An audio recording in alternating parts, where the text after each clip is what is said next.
Alright, so back at the creek, I tore this big rock out of the embankment there, and I'm digging out a little hole right here. See what we got. This is where I was digging before. I was digging a little bit just now. Got a little bit of gold. Still more probably there. I'm going to keep digging in this area, but I'm moving down and see what I can come up with here. Get this gold trapped right here in the top. That's from where that big rock is sticking out over there. So hopefully I got more like that. Alright, so this is the hole that I was working on last time I was here. Did a little bit more from there. I moved down a little bit here. This is where I pulled this big rock out from. And just showing you the holes so you can see a little bit better. And there's also another big rock sticking inside there. I'm going to try and tear that out too, and then see what I come up with. I'm not finding any better stuff here, but it's about the same as there. So we'll see. Hello everybody. Nice cool day at the creek today. 70, low 70s. Came out this morning. It was actually mid 50s first, so it was kind of chilly for this time of year. But came back to the place that I left early last time when I was on it, which is right back there by the rock, that big rock sticking out by the tree. And I just pulled that rock out of the bank, and I was digging in that area, and there's a hole right next to it that I was digging the time before that I was cleaning out a little bit more, and there's still room to clean out more, and I'll still do that. So as you can see here, I set up my dam down a little bit downstream from where I was last time. We'll see what happens. Let's go.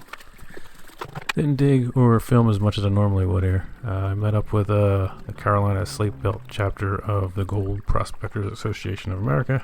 Yeah, I know it's a mouthful. Anyway, I was prospecting and sluicing this area with a friend for a bit and wanted to respect his privacy, so I waited until later in the day to get most of this footage. You can see another spot of tailings right there next to me. This is probably the last bucket of the day. Well, I only do like a quarter, maybe a third of a bucket, not quite half. That's because I'm trying different little spots around here. That's where I tore out the one piece of bedrock there. I was in there. And this was the hole I was working on the other day, and I'm still working on it. And I was actually bringing it closer to the tree here, and that's now where those other rocks are. So I'm going to continue to dig around here.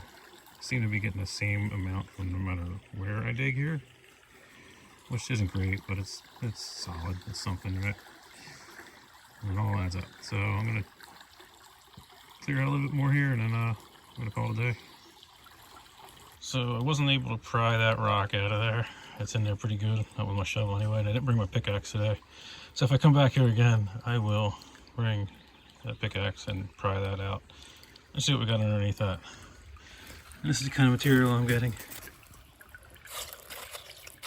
It's kind of a soupy mud, sort of hardening like a little bit of a clay. Good enough to hold the flood gold. Alright, not quite a full day, a little bit less than normal. This is my snuffer dump. Not great. I think I got most of the good spots, but there's still some stuff here. So I may come back or I may not. I'm not sure yet. I'll have to think about that one. But this looks okay. Yeah, I'm happy with it. Till next time. See you guys later.